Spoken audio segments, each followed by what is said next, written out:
Bonjour à tous. Il commence à agacer tout le monde.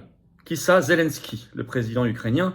Vous allez voir avec un énorme revirement du discours américain tout récent, des opinions publiques qui commencent à se lasser de tout cela, qui comprennent que peut-être qu'une chance pour la paix se dessine, mais qu'elle passe par l'arrêt d'un soutien inconditionnel, mettre de l'huile sur le feu en permanence, avec tout ce que ça suppose derrière de sacrifices et de soutien douteux.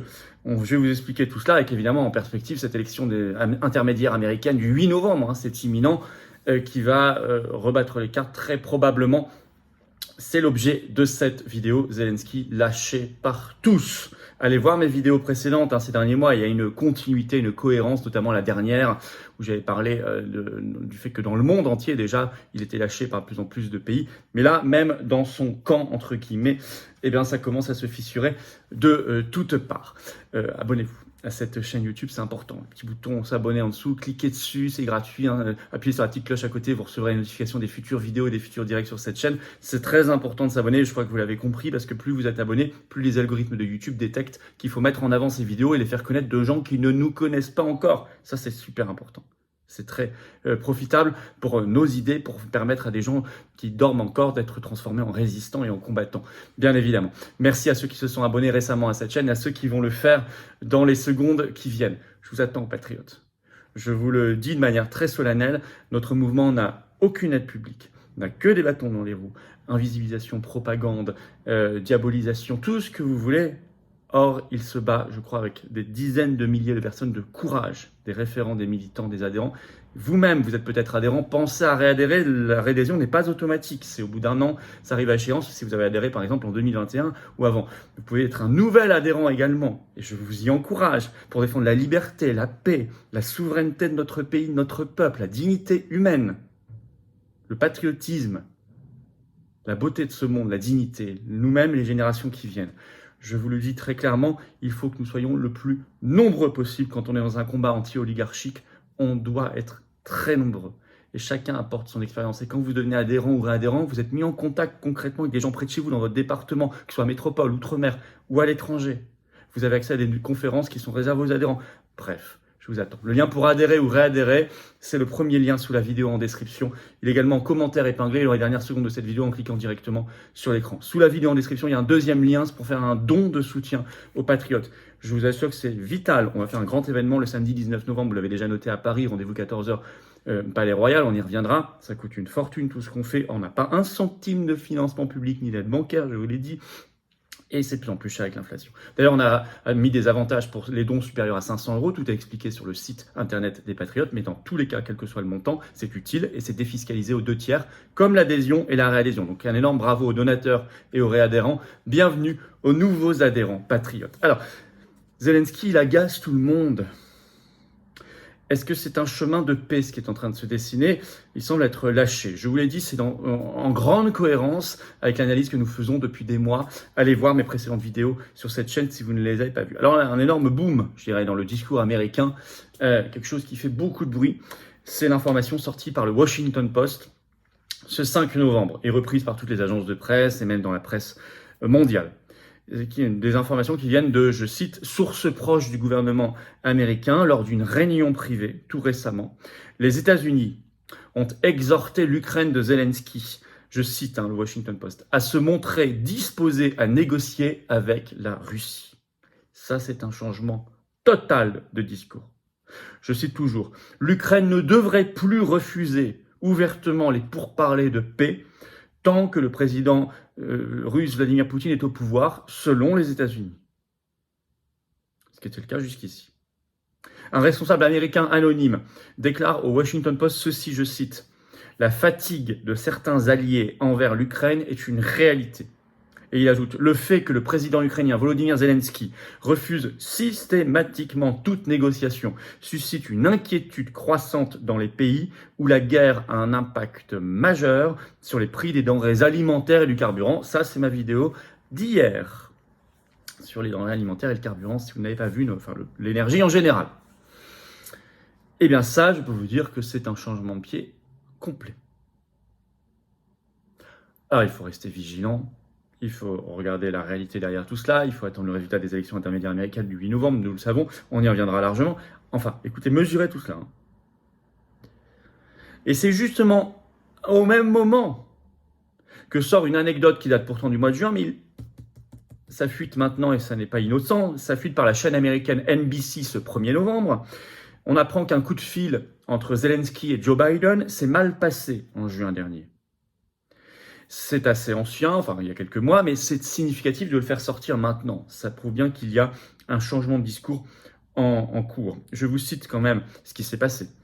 Ça rapporté par toute la presse. Au mois de juin, alors que Biden venait d'informer Zelensky qu'une aide de $1 milliard avait été débloquée pour l'Ukraine, le président ukrainien a immédiatement embrayé sur tous les besoins supplémentaires dont ils avaient besoin, selon le témoignage de 4 personnes ayant pris connaissance du contenu de l'appel. Une remarque qui ne serait pas passée auprès du dirigeant américain, perdant alors son sang-froid. Selon NBC, Joe Biden lui aurait fait comprendre, en haussant quelque peu le ton, que l'aide octroyée par les États-Unis était très généreuse, que l'administration américaine travaillait d'arrache-pied pour aider tant bien que mal le pays en guerre et que Zelensky pouvait montrer plus de gratitude. Les opinions publiques enchaînent. Cette fatigue, comme disent les Américains, se ressent aussi dans l'opinion publique. Vous avez un sondage qui a été commandé par le Wall Street Journal, sorti ce 3 novembre. Je cite le titre. L'opposition à l'aide à l'Ukraine grandit selon un sondage, en particulier l'opposition parmi les électeurs républicains, mais pas que. Ce sondage a été fait entre le 22 et 26 octobre dernier. Aujourd'hui, on apprend que 30% des Américains pensent que leur pays en fait trop pour l'Ukraine. Ces 30% aujourd'hui, c'était 6% seulement en mars, 5 fois moins. Donc ça fleure. Au total, même, ça commence à s'équilibrer entre ceux qui sont pour l'aide à l'Ukraine en général, 57% des Américains, et ceux qui sont contre, 37%. C'est toujours minoritaire, mais c'est beaucoup plus équilibré qu'il y a quelques semaines ou quelques mois où c'était une écrasante majorité qui voulait continuer comme cela. Or, vous savez ce qu'ils appellent l'aide à l'Ukraine, vous avez compris que c'est en fait l'escalade, c'est l'entretien de la guerre, c'est l'escalade, c'est mettre de l'huile sur le feu en permanence en envoyant des milliards qui sont détournés, des armes qui sont détournées ou qui servent à poursuivre la guerre. D'ailleurs, Zelensky le sent et il dépêche des émissaires. Vous avez cet article de Politico du 31 octobre. Un lobbyiste du gouvernement ukrainien est cité, il s'appelle Daniel Vaddish, et je cite, il suggère que le gouvernement de Kiev s'attend à ce que les discussions avec Washington deviennent plus complexes. Je cite toujours Politico. Il pourrait être plus difficile de négocier plus d'armes et de soutien financier pour l'Ukraine dans un congrès américain dirigé par les républicains. Et ça sera peut-être le cas dans quelques heures, avec les élections intermédiaires, les midterms. Et Politico cite un représentant justement à la Chambre des représentants américaine, démocrate, Ruben Gallego, qui dit ceci: les responsables ukrainiens feraient bien de s'inquiéter avec les républicains à la tête de la Chambre des représentants. Il ajoute, entre la possibilité de sauver l'Ukraine, ce qu'ils appellent sauver, vous savez ce qu'il y a derrière, ou de se sauver lui-même, McCarthy se sauvera lui-même. Qui est McCarthy? C'est un élu républicain qui est pressenti pour diriger la Chambre des républicains aux États-Unis, la Chambre des représentants, si les républicains l'emportent. Voilà. Alors, Zelensky est tellement inquiet qu'il dépêche sa première dame, Olena Zelenska. Elle a donné une interview le 2 novembre au média Bloomberg. Et Bloomberg rapporte, la première dame, je cite, ukrainienne, exhorte le monde à résister à la fatigue alors que la guerre s'enlise. Cette interview était donc donnée à Bloomberg TV en marge de la conférence annuelle du Web Summit à Lisbonne. Qu'est-ce que le Web Summit au passage? Vous renseignerez, c'est une instance mondialiste qui se réunit maintenant tous les ans et qui a été créée en 2009. Tout ça n'est pas anodin non plus. Alors en conclusion, vous ajoutez à cela ces changements qui vont vite. Je l'ai dit, les prises de position récentes des BRICS, Brésil, Russie, Inde, Chine, Afrique du Sud, qui attirent de plus en plus, des pays veulent les rejoindre, et qui eux prennent de plus en plus leur distance avec cette guerre, l'OTAN, etc. Les difficultés qui viennent, puisqu'on arrive dans la saison froide, hivernale, l'hiver, donc possiblement des rationnements, allez voir ma vidéo d'hier sur cette chaîne, l'augmentation du chômage parce que des usines s'arrêtent, notamment dans les pays européens, faute de gaz, l'inflation, les rationnements alimentaires peut-être, les pénuries, qui vont peser sur l'opinion publique, qui vont en avoir ras-le-bol de tout ça. Dans ce contexte, additionné à tout cela, il est possible, surtout si les élections intermédiaires américaines du 8 novembre se passent bien, entre guillemets, pour la paix, c'est-à-dire si le clan des faucons autour de Biden est affaibli. Il est possible, avec beaucoup de pincettes, qu'on aille vers moins de folie furieuse, moins de fuite en avant, une désescalade, une position plus raisonnable, donc vers la paix. ce qui est tout à fait souhaitable pour tout le monde, ukrainien, russe, français, américain, tout le monde. Il faut se battre pour cela. Continuer à diffuser ce message intelligent, tout en restant vigilant, méfiant, pas naïf, lucide. Bien évidemment, attention, surtout pas. Mais en tout cas, il faut se battre et entretenir cette flamme et cette lueur d'espoir. Je compte sur vous, notamment en diffusant cette vidéo. Et le meilleur moyen, c'est aussi, vous mettez des commentaires, des pouces, c'est superbe, mais aussi de vous abonner à cette chaîne, le petit bouton en dessous, le petit clic, c'est instantané, c'est gratuit, c'est vraiment un dixième de seconde, peut-être même un vingtième, c'est juste cliquer. Et vous êtes abonné, un grand merci, et vous donnerez plus de visibilité à toutes ces vidéos. Autre moyen, c'est de venir. Cette carte orange, vous l'aurez quand vous serez adhérent ou réadhérent, vous le savez, mais c'est aussi un instrument de paix, parce que elle couronne toutes nos belles valeurs, la liberté, la souveraineté, la paix, la justice, la vérité, la dignité, le patriotisme, l'humanité. C'est tout cela nos combats. Pour nous-mêmes, les enfants et petits-enfants, on se bat pour tout le monde. Et on n'oublie pas les générations qui viennent, surtout pas. Surtout pas, au contraire. Je vous attends dans le combat. Pensez à réadhérer si vous avez adhéré il y a plus d'un an. La réadhésion n'est pas automatique, contrairement à ce que certains croient. Mais non, bien sûr que non, c'est un choix, c'est un engagement.